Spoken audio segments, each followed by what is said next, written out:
Magandang umaga, ngayon po ay araw ng Linggo, June 16, 2024. Update po muli sa lagay ng ating panahon.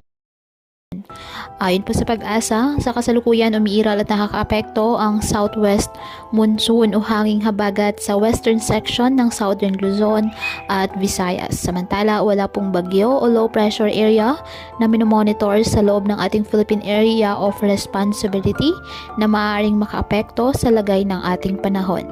Ngayong araw, ang Palawan asahan ang maulap na kalangitan na may kalat-kalat na pag-ulan at thunderstorms dahil po sa habagat.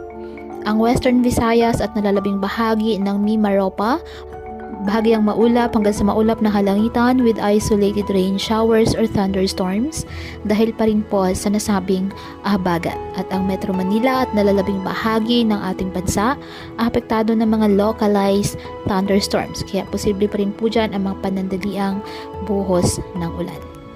Kaya patuloy pa rin po natin na pinag-iingat ang ating mga kababayan sa banta po ng mga posibilidad ng pagbaha at pagguho ng lupa, lalo na kapag may malalakas na ulan.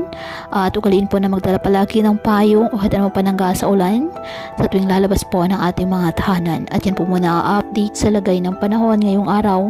Muli patuloy po tayo na mag-ingat at palaging tandaan, God loves you. Stay safe and God bless.